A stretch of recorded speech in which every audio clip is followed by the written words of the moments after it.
Na današnjoj sednici, redovnoj sednici, mogu da kažem, štaba za vanredne situacije grada Pirota, sumirali smo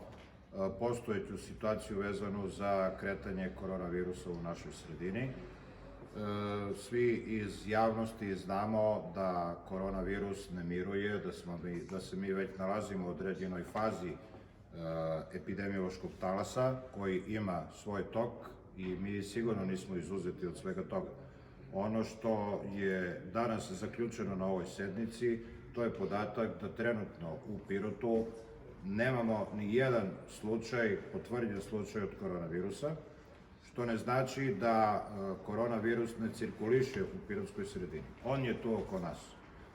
Ono što je još jedan zaključak, to je da se ponovo uputi apel pirotskoj javnosti da se pridržavaju već puno puta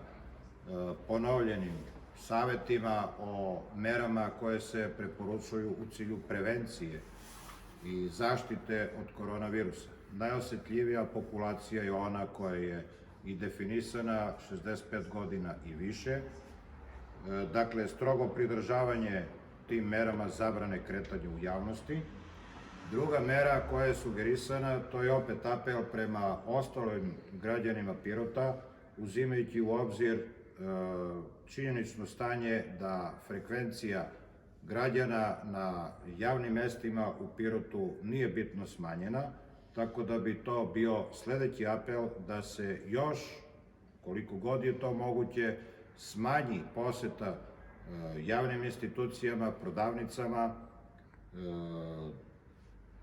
igralištima i tome slično. Ono što s aspekta organizacije zdravstvene službe možemo da konstatujemo na današnji dan, da pirotske zdravstvene službe koje pomno prate iz sata u sat kretanje potencijalno zaraženih, da sve one funkcionišu u skladu sa propisanim protokolima i da se ti protokoli strogo primenjuju. Na primarnom nivou zdravstvene zaštite, ono što je možda i najbitnije za građane našeg grada, to je činjenica da je od prošlog utorka formirana jedna ambulanta u Domu zdravlja Pirot, to je ambulanta Tijabara, i njoj se javljaju posle obavljenog telefonskog razgovora, a brojeve telefona smo dostavili pirotskoj javnosti, ukoliko postoji potreba da se ostvari kontakt sa lekarima u ovoj ambulanti, pacijenti koji imaju neke od simptoma infekcije gornjih disajnih puteva ili povišenu temperaturu, javljaće se nadalje u ovu ambulantu. Ostale ambulante Doma zdravlja služe, ako mogu da imam tu slobodu da kažem, kao neka rezerva, jer postoje naši građani koji imaju i neke druge bolesti zbog kojih moraju u ovoj situaciji da se jave svojim lekarima, tako da ambulanta Pazar i ambulanta Tigar i nadalje radi u nekom normalnom režimu, svakako uz prethodnu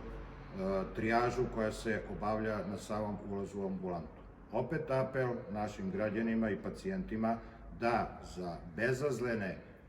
tegobe koje možda imaju potrebne informacije dobiju telefonskim putem.